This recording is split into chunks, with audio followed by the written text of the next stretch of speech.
It's October 12, 2008. This is Maximize Utility. I want to tell you some things I've learned about teaching. I currently teach at the undergraduate level, and I've been teaching 10, 15, 20 years part-time at various schools and universities, and I've done some MBAs also. And one thing about students is that most students are pretty honorable, but I would say they are very, very mercenary. If I said to my students, I'll give you all A-minuses now at the start of the semester, you don't have to come to class and learn any of this monetary economics or macroeconomics, most of them would walk right out the door. They'd be happy with an A-minus. They're really not interested in monetary economics, no matter how important it might seem today. And if, say, on the syllabus I said, well, we're not going to be able to cover chapters 22 and 23, but read them anyway because they're important. I don't think anybody would look at those chapters. And sometimes economists say that people are self-interested, and other economists doubt that. They doubt the self-interest motive. Well, I'll tell you, I've been teaching again for a long time, and students complain about grades a lot. And I don't think I've ever really had a student complain about getting too many points on the test. I get lots of complaints about getting too few points, and they want a higher grade, and they want more credit, and they want to know what's on the test, and so on. But nobody seems to want to give up points. I think people are pretty self-interested. But here are some skits and some conversations and some email conversations I've had with students over the past few years, and I think you'll find them interesting.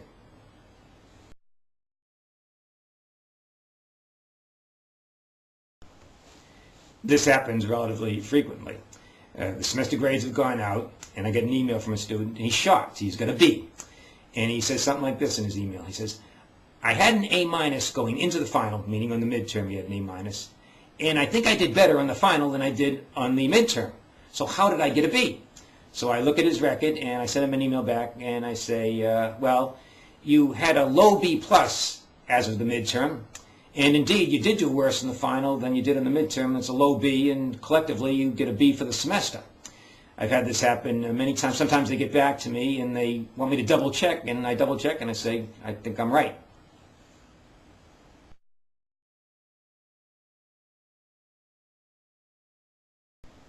Monetary economics, whichever semester. Lots of things are happening in the real world. I come to class. It's an hour and 15-minute class. I go to the board. I put up a model. I'm erasing furiously. I'm using another model. I'm putting data to the model. I'm erasing furiously. Chalk dust all over my blazer. I make an analogy. I try to relate it to the real world. I bring in current events, really hard to do. I keep going on and going on and going on. 10, 15, 20 minutes. I turn to the class. I'm exhausted. I say, any questions? I look to the class. Here's a question.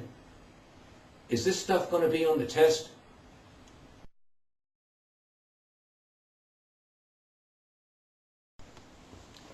The semester's over. I send out the grades. I get an email from a student. He's disappointed in his grade. He wants to know what he got on the final and how the grades are distributed on the final.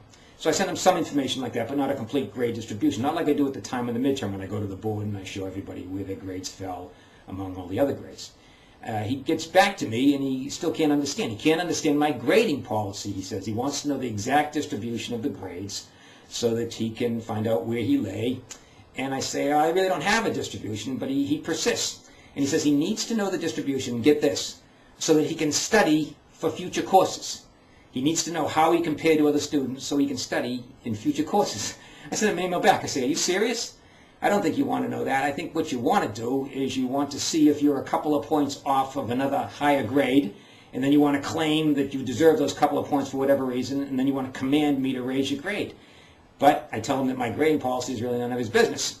And then I've had this happen at least one time and maybe a few other close times, and sometimes they come back to you again, and they insist on knowing what your grading policy is.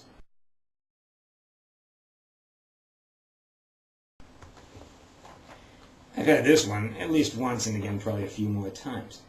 I'm in my office, a student comes in. It's just after the midterm. He's shaking his head, he has a worried look on his face. He says to me this, he says, as you can imagine, I was shocked when I got my midterm back. Now, I don't know who this guy is. I got 40 students, and I don't know what grade he got. He says, so what's the matter? I say, show me your paper here. He says, you got it would be a B+, I think. He says, yeah. He says, it's the lowest grade I ever got. I say, the lowest? He says, yeah, the lowest grade I ever got, i.e., there's something wrong with the course. How could he get such a low grade? There must be something wrong with the course, something wrong with the teacher. So we go back and forth and back and forth. I say, oh, you know, you missed this. I look at the multiple choice, pretty hard to argue with that. And indeed, you got a B plus. It's close to a B, if anything. And I say, well, you can study harder. Maybe you can get the grade up, and so on. He says this to me. Now, it's at the midpoint of the semester, and he really can't drop the course without losing the money that he paid for the course and without getting a withdrawal on his record. So to drop the course would be a very, very serious step. But he says this to me. He says, do you know, is this course going to be offered next semester? And I say, yeah, sure, it's every semester. He says, are you going to be teaching it? I say, no, I'm somebody else in the department will teach it. And he goes to me and says, should I drop the course? In other words, should he drop my course, which is such a badly taught course, even of all the bad things that are going to happen to him for doing it, and then take it again next semester, figuring that at least to get a decent professor and a decent course? So I go, yeah, drop the course.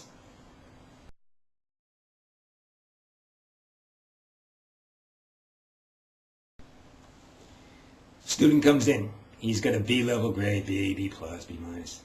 And he tells me, I really need to get an A-level grade in this course because A, I need to get a certain GPA to be on the dean's list, or B, I need to get a certain GPA for my major or for honors in my major or something like that.